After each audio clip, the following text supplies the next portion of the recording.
Malipayong piyesta kaninyong tanan. Bisag wala tay gasto karon pero ani ang gihapon kita karon nagkatigo.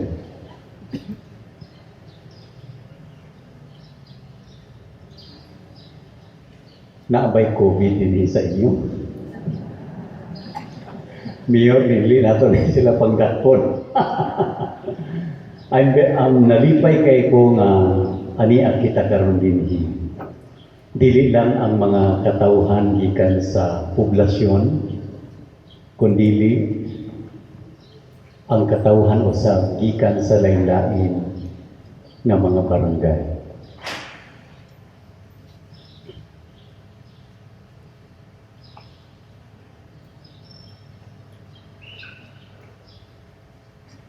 Ikaduha na nako nga pag-agi karon sa inyong parokya, nakadumdum kamo. Ang una nga higayon dito kita sa ground,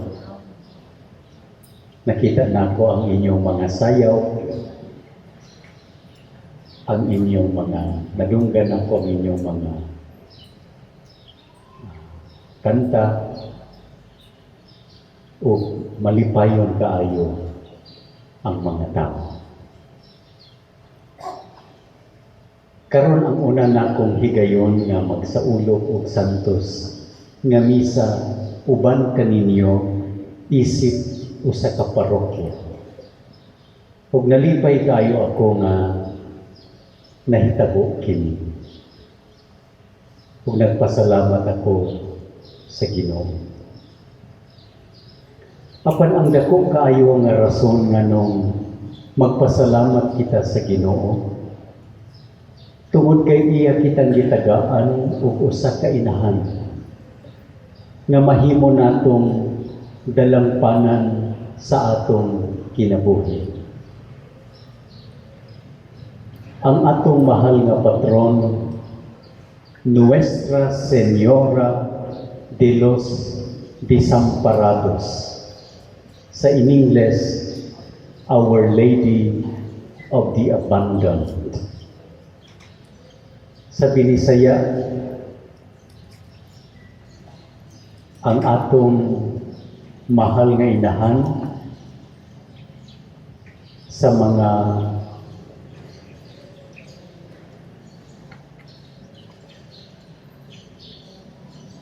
nahikalimtan, abandon, nahikalimtan o gisalikway. Pero ang atong kini nga maong titulo, dili kini mahitungod kang Maria isip sinalikway. Ang maong titulo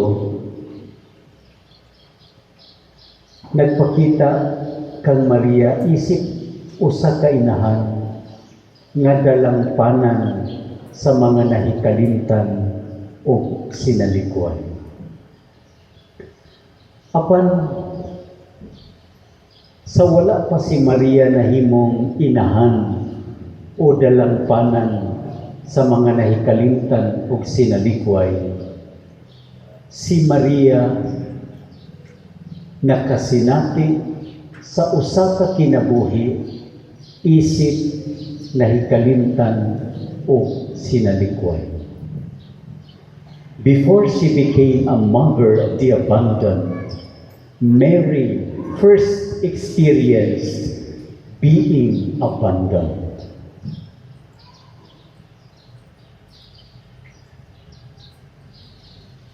Asa man nato mas makita nga si Maria nakasinati nga siya gibiyaan o gisalikway.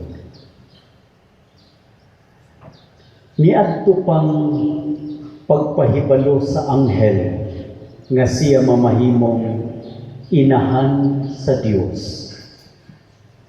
Gibati na ni Maria ang kahadlok nga giingnan siya nga magsabak siya sa usa ka anak nga lalaki.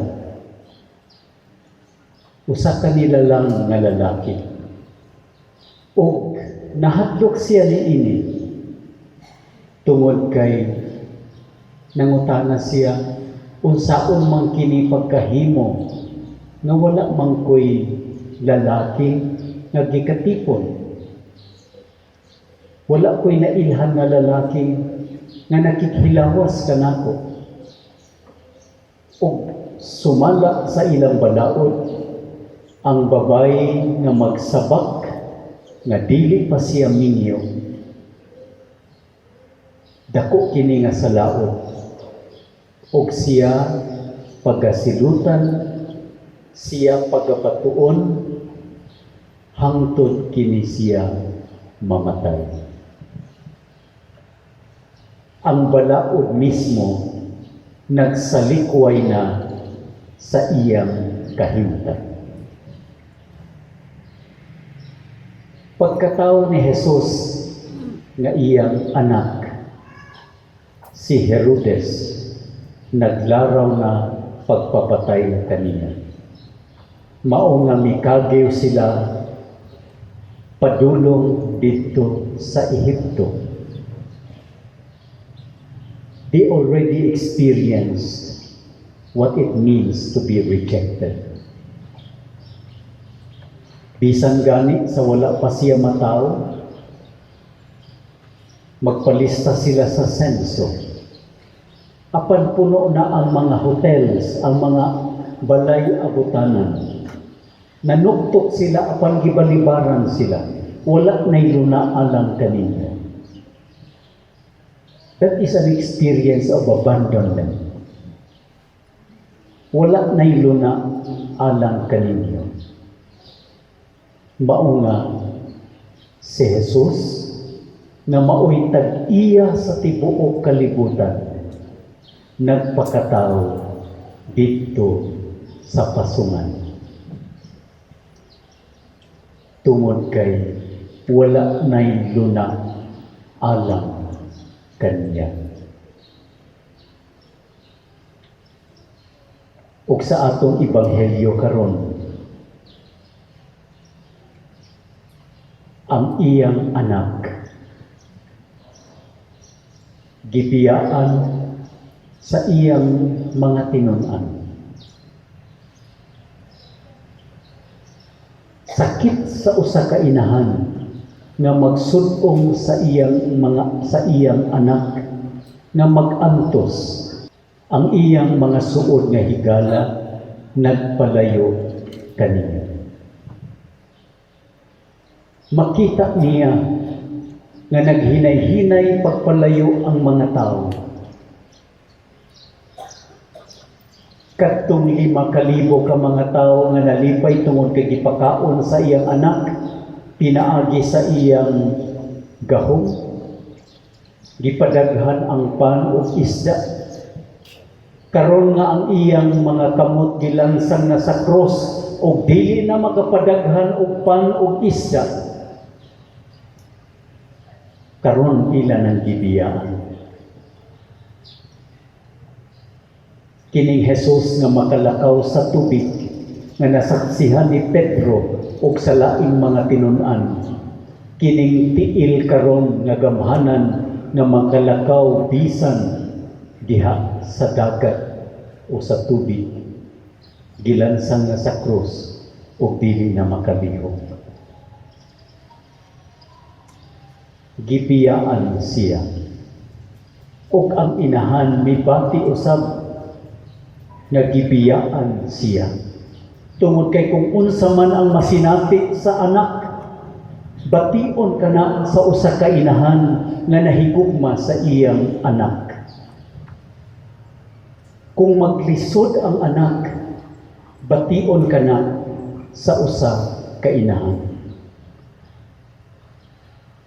Ug nindot kaayo mga igsuon nga diha sa usa ka sitwasyon diin nang lakaw o nagpalayo ang mga tao o nagpakita sa ilang pagsalikway kang Jesus, nagbarog dito ang usa ka inahan. Ang usa ka inahan nga mahimong dampan sa usa ka anak nga gibiyaan sa iyang mga suod nga higala ug sa iyang mga sumusunod. Ang krus nga mao ang dapit di na sinati ni Jesus ang pagsalikway, ang paghikalimot. Mao usab ang susama nga dapit nga nasinati ni Jesus, ang pag-unom sa inahan.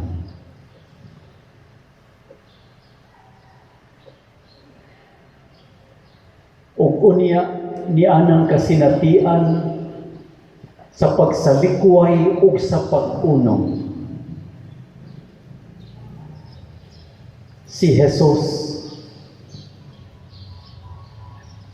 naliguro nga ang iyang inahan dili mobati nga siya gisalikway,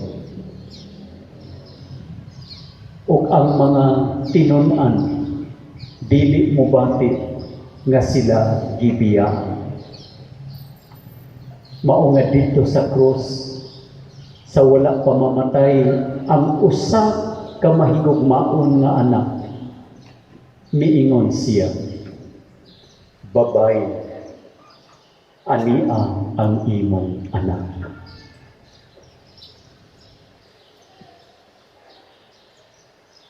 Sumala sa pagtulunan sa simbahan ang tinun-an nga pinangga ni Jesus, maoy usa nga nagbarok, nagrepresenta sa simbahan. Apil kita ni adto sa pag-ingon ni Jesus, "Babay, ania ang imong anak."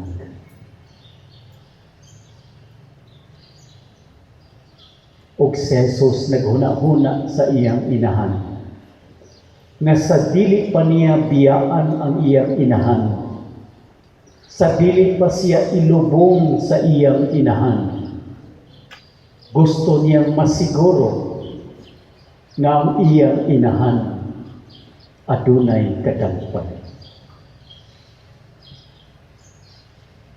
Ug niingon siya sa tinun-an, "Ania ang imong inahan." Diha sa krus, duha ka mga realidad ang atong nasaksihan. Ang kasinatian sa pagbiya o pagsalikway. Apan diha usab sa krus, makita nato ang kabantugan sa mga giingon ni San Pablo sa atong unang pagbasa. Ang usa ka gugma nga makamaong muunong hangtod sa katapusan.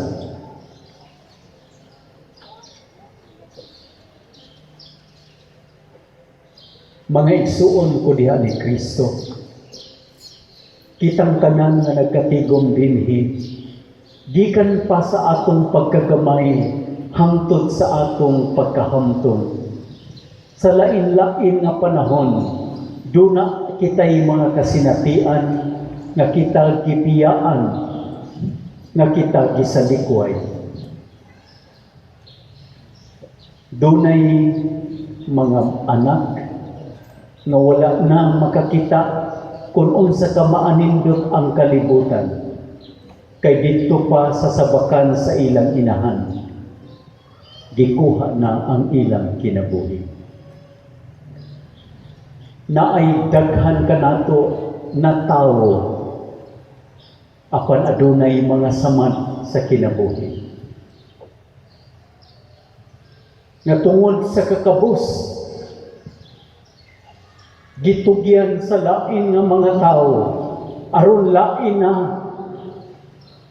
ang mag-amuma o magpadako o magpa-eskwela kanila.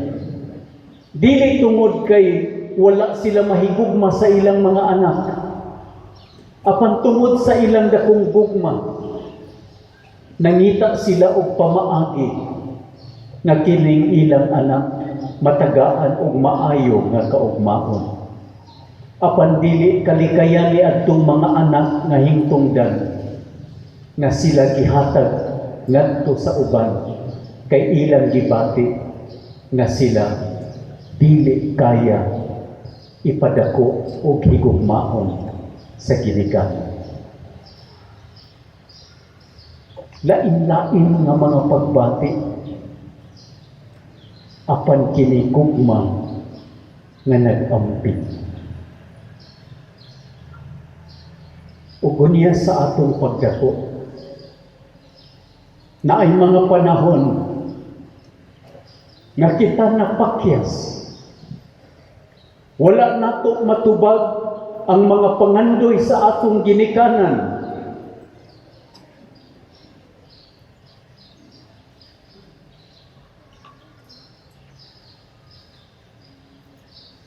O para sa mga ginikanan, para ka nato.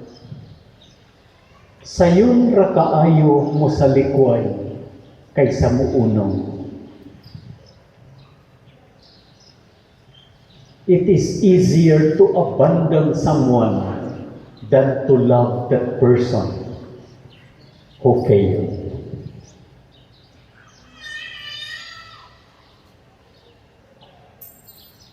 O sa dihang nakakaon na kamo sa paghigugma. Usahay dili uyunan sa inyong mga ginikanan ang inyong gipili.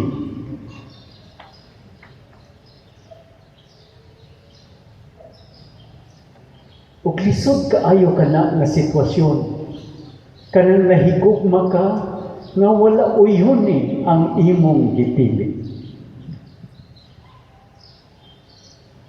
Pero sa bahin po sa ginikanan, nagtuo po sila nga mas maayo makapili ka anak o mas maayo nga tao aron dili mahimong miserable ang imong kinabuhi sa kaminyoon. Lain-lain nga mga pagbati apan ang pangandoy nga mahiluna ikaw sa maayo nga kahimtang. Apan ning bati kita nga kita wala masabti. Kita gisalikway. Kita nahikalimtan.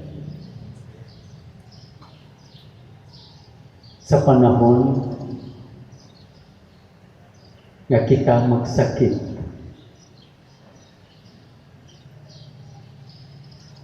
salamat sa Dios kung adunay pamilya nga muuno. Apan dili nato ikalimot nga adunay mga panahon nga kita nagsakit and we felt so alone.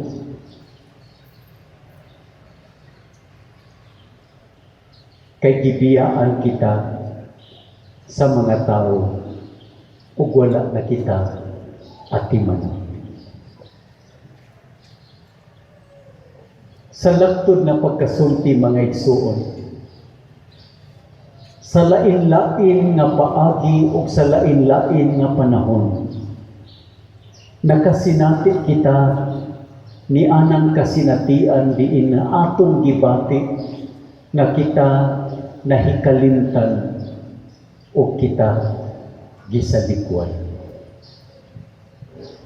Ang maayong balita alang kanatong tanan nga niining atong kasinatian nga kita nahikalimtan o gisalikway, duna kita'y inahan nga atong kadampan. Duna kita'y mahal nga inahan nga atong kadampan. O dili gayud mo salikway kanato. O kining atong kasinatian nga kita gidawat o gitabangan sa atong inahan, maglig-on kanato, magdasig kanato. Mao nga diha sa iyang pagkadalangpanan Doon na kita'y novena, matag Miyerkules, ang inahan sa kanunay panabang. Gikan pa sa gagmay kita nga mga bata hangtod karon, nga anak sa atong alimpatakan. Memorize nato kana.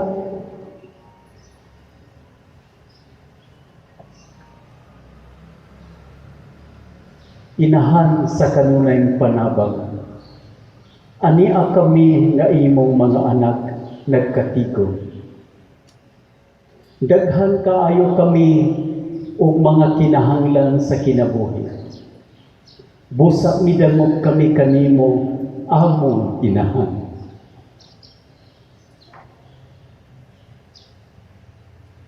Sa panahon nga matuwad-an na kami sa paglaom, inahan, tabangi kami kanunay. Sa panahon nga ang among mga anak maglunang sa bisyo o sa droga, inahan, tabangi kami kanunay. Kung mawalaan kami sa among panginabuhi o trabaho, inahan, tabangi kami kanunay. Kung dili kami magsinabtanay sa akong kapikas o sa akong mga anak, inahan, tabangi kami kanunay.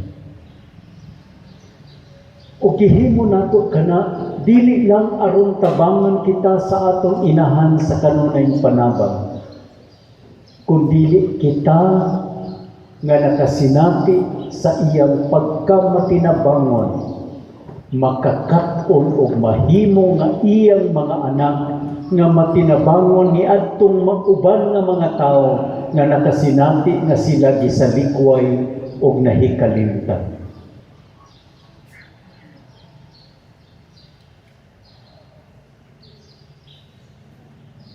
Kita mamahimong instrumento aron si Maria, aron ang iyang mga hiyas sa pagkamatinabangon o pagkamaunongon, mahimong buhi diha sa atong kinabuhi, diha sa atong katilingban, diha sa atong mga kasilingan. Ilabi na niining panahon sa COVID, diin ang atong pagtinabangay, atong gikinahanglan pag-ayo. Kining atong pagsulob sa mask, usa kini ka pamaagi sa atong pagtinabangay, aron ang atong isip kaingon, mahimong luwas gikan sa pagtakboy niining maong sakit. Kanang pagpaambit nato og mga pagkaon, alam ni atong mga nagkulang sa pagkaon. Ang paghatag og maayong kabubuton ngadto sa uban, ang pagpaminaw sa ilang mga kabug-at sa kinabuhi nga ilang gidala. Kini ang mga pamaagi nga ang hiyas ni Maria ato gayong mapuy-an dinhi sa atong kinabuhi, aron siya gayon mahimong tinuod nato nga patron nga atong sumbanan, atong inspirasyon ug atong modelo sa pagkinabuhi. Maria, inahan ug dalampanan sa mga nahikalimtan ug sa mga sinalikway, igampo mo kami.